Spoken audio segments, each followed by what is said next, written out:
Alam mo ba na pwede mong i-time lock o ikandado ang sarili mong XRP gamit lamang ang built-in na escrow function ng XRP Ledger?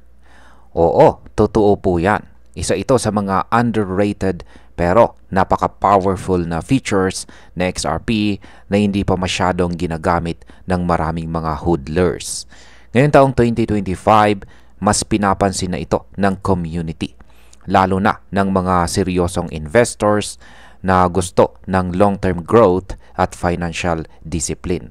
Kaya sa video na ito ay ituturo ko po sa inyo ang step by step kung paano po gamitin ang escrow function na XRP para magamit po natin ito bilang proteksyon ng ating investment at bilang tagapagbantay ng ating disiplina o bilang isang automated transfer system.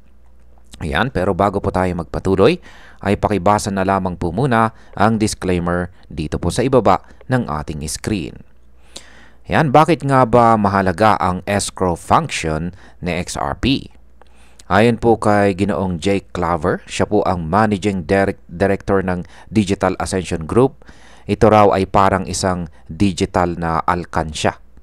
Yan, pwede mong itago ang XRP mo at hindi ito magagalaw hanggang sa dumating ang eksaktong oras na ikaw mismo ang nagtakda.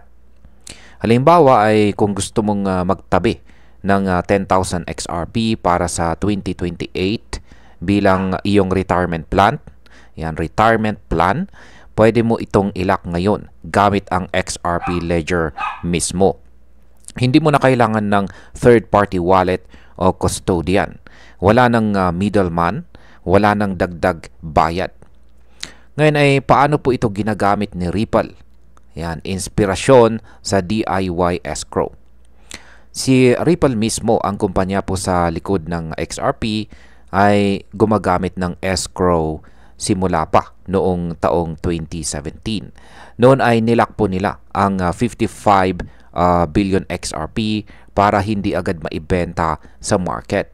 Kada buwan ay nire-release nila ang 1 billion XRP. Ngayon ay nasa 36 billion XRP na lang ang nasa escrow.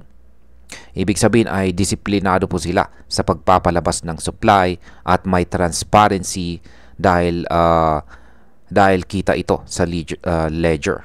Ayan, naipapakita po ito sa ledger. At ang good news po niyan ay pwede na rin po nating gawin yan. Parang si Ripple, pero para po sa sarili nating investment strategy. Ngayon ay pag-usapan naman po natin ang tungkol dito sa XRP Toolkit. Ayan, sa pag-set up ng escrow. Ayon po kay Ginoong Claver ay madali lang gamitin ang XRP Toolkit para mag-set up ng sarili nating escrow. Una ay i-register lamang po natin ang ating XRP wallet sa platform. Tapos sunod ay piliin po natin kung gaano karaming XRP ang gusto po nating ilak at kailan ito maaring ma-release. Pwede na rin natin itong i-set up na automatic na maipadala sa ibang wallet. Halimbawa ay gusto po nating bigyan ng 500 XRP ang ating anak. Ayan, kapag siya ay nakapag-graduate, pwede po nating iset lamang po natin ito sa escrow ngayon. Kaya ganyan lamang po kadali. Ngayon ay dito naman po tayo sa escrow process. Ayan, ayon po sa dokumentasyon or documentation ng XRPL ay meron pong tatlong klase ng transaction ang ginagamit. Una ay ang tinatawag po na escrow create. Dito ka po magsiset ng halaga, petsa at kung kanino mapupunta. Pangalawa ay ang escrow finish. Kapag dumating na ang tamang oras o natupad na ang kondisyon, dito po i-release ang XRP. At ang pangatlo ay ang tinatawag pong escrow cancel. Kung hindi po natuloy ang kondisyon o expired na, pwede pong bawiin ang XRP. Simple lamang po pero solid na sistema. Ang lahat ng ito ay transparent po sa ledger at walang dagdag na tao o kumpanya na kailangang pagkatiwalaan. Ngayon ay ano naman ang limitasyon ng escrow? Ayan, hindi po para sa lahat ng may limitation po ito. Ayan, una, kung sobrang liit po ng halaga ng XRP na ilalagay mo sa escrow, baka mas malaki pa ang gas fee kaysa sa halaga ng ilalak mo. Pangalawa, habang naka-escrow ang pera, kailangan mong i-hold ang reserve sa wallet mo. Pangatlo, ang tanging crypto condition na tinatanggap ay ang pre-image SHA-256. Ayan, ibig sabihin ay kailangan mong magbigay ng patunay o secret code para ma-unlock ang escrow kung ginamitan mo ng condition. Ngayon ay pwede bang magkaroon ng delay sa pag-unlock? Oo, mga ka-crypto. Ayon po sa XRP Ledger, ang timing po ng escrow ay nakadepende po kasi sa ledger close time. Kaya minsan may kaunting delay ng ilang segundo. Yan, pero segundo lang naman. Hindi ito malaking issue pero mahalagang alam po natin para hindi po tayo magpanik. At ayan, para po sa atin, bilang mga Pinoy crypto enthusiast, ay napakalaking tulong po ng ganitong feature. Una ay hindi na natin kailangang umasa sa traditional banks or custodians. Pangalawa ay kung gusto mong iwasan ang impulsive selling, ito po ang sagot.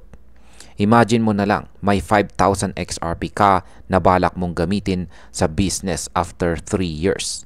Ilak mo ito ngayon, tapos sigurado kang hindi mo ito gagalawin kahit anong mangyari sa market. Ito rin ay magandang paraan para sa mga OFWs na gustong magtabi ng pera para sa kanilang pamilya dito sa Pilipinas. Pwede po silang mag-set ng escrow transfer kada buwan na automatic po na dumadating sa wallet ng kanilang pamilya. At sa kabuuan, kung isa ka pa lamang baguhan dito sa mundo ng crypto, ang paggamit po ng escrow function na XRP ay isang napaka-epektibong paraan para matutunan natin ang disiplina at long-term thinking. Hindi lang ito tungkol sa pagkita ng mabilis, kundi sa pagbuo ng matibay na sistema para sa ating kinabukasan. Ang totoo, dito sa mundo ng crypto, ang pinakamahirap kalabanin ay hindi ang market, kundi ang sarili nating emosyon. Kaya kung may tool tulad po ng escrow na pwedeng magprotekta sa ating sarili, kung pwede pong magprotekta sa ating sarili na kagustuhan dahil sa kagustuhan natin na magbenta agad, ay gamitin natin ito. Simula po ngayon ay gamitin ang XRP toolkit. Planuhin ang kinabukasan, protektahan ang ating investment, at higit po sa lahat ay matutong maghintay sa tamang panahon. At ayan, hanggang dito na lamang po tayo sa video na ito, mga ka-crypto. Marami pong salamat sa panonood. Ingat po tayo lagi at God bless po sa ating lahat.